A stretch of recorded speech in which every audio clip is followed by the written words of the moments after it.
Former Vice President of Google and former U.S. Chief Technology Officer and Advisor to President Obama, Megan Smith. Megan, great to have you here today, especially on this day. My first question is, when you read this, what was your reaction? You know, it's so offensive to see what this young man was writing, but it's helpful to see it in the public because many of the people working in Silicon Valley are experiencing this kind of microaggression culture that's coming from some of our younger employees, other employees who have these points of view and think that they're correct. They're just incorrect, and it was wonderful to see the reaction. One of wonderful alumni of Google, who's a distinguished engineer, wrote a terrific piece just counteracting every single one of his arguments. But it's there, it's insidious, and so many people, women of all races, men of color, experience what I call a death by 1,000 paper cuts. You know, this stuff is personal, it sort of comes at you, it's insidious, and it's all around the culture. And then when you're getting it, it's so personal, it's hard, and it's agile. It's hard to understand it as a pattern, but it's almost class action if you could see the pattern. So, look, you're an engineer yourself.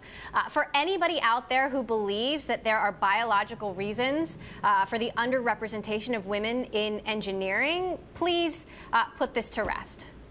Yeah, it's a lot of mythology. I was lucky to go to MIT in mechanical engineering, and Chuck Vest, who was president of the university, ran a study with a lot of the university in the 90s. And one of the things he wrote at the intro of that is when they showed all the discrimination that was happening, both who gets recorded in history, who gets what promotions, who gets what lab sizes, who gets what kind of funding for their research, et cetera. He said, I always thought it was part myth and part reality. I said, I've learned from this study that's almost all reality. And we really need to work on this and change this because, of course, we want all of our talent. We want to play the whole American team, especially in Silicon Valley on these incredibly exciting tools and platforms and culture. The culture is so wonderful in Silicon Valley, and this isn't unique to Google, this challenge of this young engineer. It's across all of the companies. It's rampant.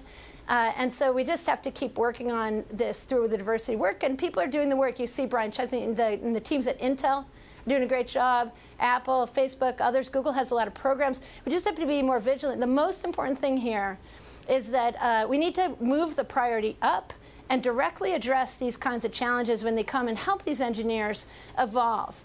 You know, they are misguided and they're destructive to their colleagues. It causes people to leave the industry, and it's bad for shareholder value. You know, we know that more diverse teams make better products, have better results. So we want the genetic flourishing of all humanity, all the Americans, all the people of the world in on making these products, especially as we move to AI and data science. These are very powerful. We don't want to write this discrimination, racism, ageism, sexism into our algorithms, which is what can happen very easily if we don't nip this stuff in the bud as it appears.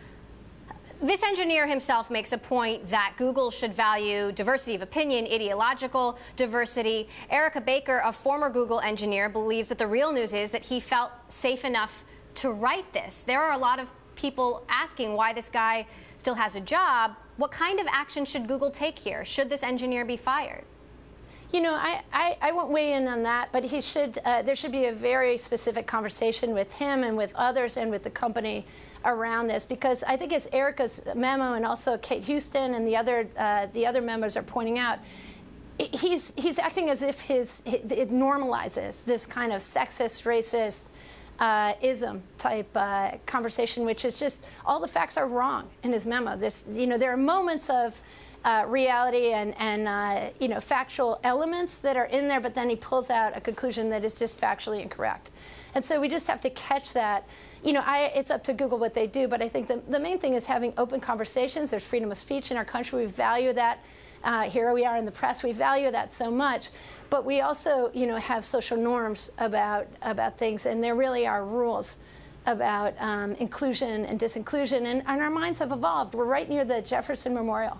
You know, Thomas Jefferson, one of the quotes on the wall here says, you know, I'm not a fan of the rapid change of law, but as the human mind evolves, we learn new things, you know, and we can no longer wear the coat that fit us as a boy. And so racism, sexism, ageism, homophobia, all these things, we know that they have been rampant in our culture in the hundreds of years in past. None of us created them, but we all inherit them, and it behooves the tech industry and everybody to step right up this is our moment to evolve out of this and lead the world with these incredible technical skills that we have. Tech can move so fast, and if it chooses to prioritize this higher and use its own technical skills and methods, we could probably move out of this much faster as a human society. On that note, sometimes it seems like 2 steps forward, 10 steps back. You're part of this tech jobs tour that's happening right now where you're trying to visit 50 cities, fill 100,000 open jobs. When you're out there in the country, how big are the challenges you're still seeing to women truly making advances in technology and filling these jobs?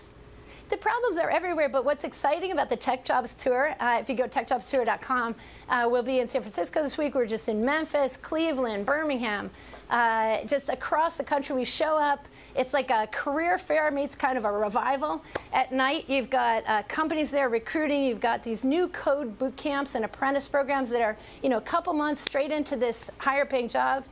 The tech jobs pay 50% more than the average American salary, and the companies are starving for these people all over the country. So we're really on this, this tour to just put together the tech communities, the businesses, the government leaders, and all of the great talent that's around our country, and get them together in the evening in these cities as we come together. We'll be in Milwaukee. Shortly, we'll be in West Virginia and across Kentucky. I was just in Appalachia with wonderful coal miners who are graduating from boot camp. There were 1,000 coal miners who tried for 50 slots. Fabulous work. We can kind of reshore, like offshore, we can reshore a lot of these jobs into the rural parts of the country, into other places. Great new startups all over. The Memphis team. We saw one of my favorite ones was people had taken a container, those containers on the container ships, put STEM work stuff in there, put it down by the Mississippi near a playground, and young people were in learning coding and tech and Internet of Things inside of this place. It was fabulous. One guy had built his own portable sound studios, so just wonderful entrepreneurs all around the country, whether it's enterprise tech, which we saw in Cleveland, or whether it's more music tech there. So it's great stuff.